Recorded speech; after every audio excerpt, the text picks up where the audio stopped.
अस्सलामुअलैकुम। कैसे हैं आप? उम्मीद है ठीक ठाक होंगे। अल्लाह आपको दुनिया आखिरत की कामयाबियाँ खैर वाफ़ियत अता फरमाए, आमीन। आज हम आपके साथ शेयर करेंगे ज़ीरा राइस, और ये बड़े बड़े ही मज़े के और आसान तरीके से बनने वाले हैं और बड़ी ज़बरदस्त सी रेसिपी है। चलें जी बनाना स्टार्ट करते हैं। ये लिए मैंने देख के इसको रखा मीडियम फ्लेम पे। 4 टेबल स्पून इसके अंदर ऑयल ऐड कर दिया। फिर हमने दरमियानी साइज़ का एक प्याज, ऑयल हमारा अच्छे से हो गया गर्म, दरमियानी साइज़ का एक प्याज बारीक कटिंग करके इसके अंदर ऐड कर दिया। पीछे से मुर्गे भी बहुत ज़्यादा बोल रहे हैं और ना फिर हमने ना प्याज हमारा हल्का ब्राउन हुआ तो फिर हमने मिक्स साबुत गरम मसाला इसके अंदर ऐड कर दिया। और फिर थोड़ा सा और इसका कलर आता है, थोड़ा सा ब्राउन होता है, तो फिर हम इसके अंदर पानी ऐड करेंगे। चावल हमारे पास 3.5 गिलास, और उसके अकॉर्डिंग हमने इसके अंदर पानी ऐड करना है। तो पानी हम 4.5 गिलास पानी इसके अंदर ऐड करेंगे।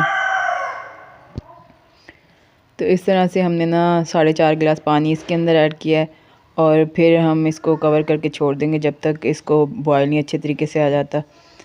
तो फिर हम इसको चेक करेंगे दोबारा। ये चावल हमने तकरीबन 1 घंटे तक हमने भिगो के रखे हुए हैं। चावल हमारे पास पुराने सुपर बासमती के, और ये बहुत अच्छे से सोख हो चुके हैं। इसको पानी कम लगेगा, इसलिए हमने पानी 4.5 गिलास इसके अंदर रखा है।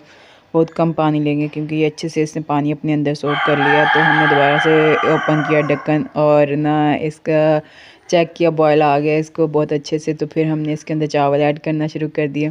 इस तरह से हम सारे चावल इसके अंदर ऐड कर देंगे और फिर चलाएंगे चम्मच।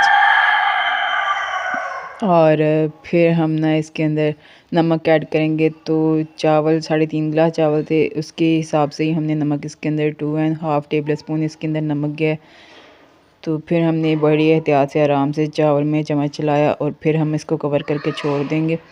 तो ये बड़े मज़े के ज़बरदस्त से चावल बनते हैं, किसी भी रेसिपी के साथ, किसी भी सालन के साथ बहुत ही मज़े के लगते हैं, टेस्टफुल लगते हैं। तो इस तरह से फिर दोबारा से हमने इसको ओपन किया। चावलों को एक दफ़ा आ चुका था बॉयल, और अभी थोड़े कच्चे हैं, इसके अंदर पानी भी बाकी है। तो दोबारा से बड़े ही एहतियात से हमने इसके अंदर चलाया चम्मच, और दोबारा से हम इसको कवर करके छोड़ देंगे जब तक इनका पानी भी खुश्क हो जाएगा। तो फिर असीं इन्हूं चेक करांगे। तो अज मुर्गा जी नहीं चढ़दा, मुर्गा बड़ी अजान दिंदा पे। तो दोबारा से असीं इन्हूं ओपन किया। ओपन करके फिर असीं इन्हूं चेक किया, तो माशाल्लाह बहुत ही अच्छे से साढ़े पानी जिहड़ा ना चावलों का खुश्क हो चुका है। तो हुण असीं इन्हूं दम वाली स्टेज पर पहुँच चुके हैं। तो हुण असीं इन्हूं दम लगांगे। तो ये चावल साढ़े तकरीबन 2 कनी के चावल हो चुके हैं। तो 2 कनी ते असीं इन्हूं दम लगाना।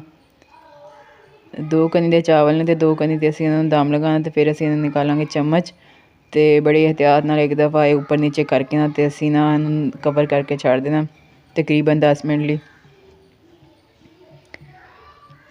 तो दोबारा से हमने माशाल्लाह से इसको ओपन किया, और 10 मिनट हमारे गुजर चुके थे। तो अब हमने इसको ओपन किया। चावल हमारे माशाल्लाह बहुत ही अच्छे और ज़बरदस्त और खिले खिले निखरे निखरे हमारे चावल बन के रेडी हो चुके हैं। अब हम निकालेंगे इसको प्लेट में। तो ये किसी भी सालन के साथ, दाल के साथ बड़े अच्छे लगते हैं, शोरबे के साथ, चिकन के शोरबे के साथ बड़े ही ज़बरदस्त लगते हैं, और बड़े ही टेस्टफुल लगते हैं, अच्छे लगते हैं, मज़ा आता है इसका, सबको बहुत ही पसंद होते हैं। सर्दियों में तो स्पेशली ही यही बनते हैं, ये वाले चावल बनते हैं अक्सर ही घरों में।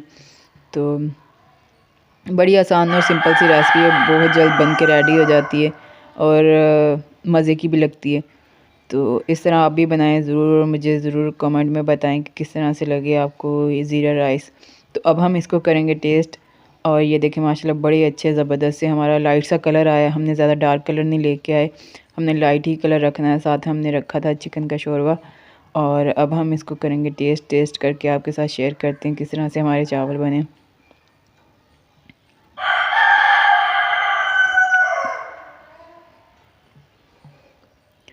तो कोई भी रेसिपी हो, कुछ भी हो, ये वाले चावल तो लाजमी होते हैं। चावल रात के टाइम तो अक्सर ही पंजाब में चावल ही खाए जाते हैं, और पंजाब में चावल ही ज़्यादा पसंद किए जाते हैं। तो ये देखें माशाल्लाह बिस्मिल्लाहिर्रहमानिर्रहीम। अब हम इसको टेस्ट करते हैं।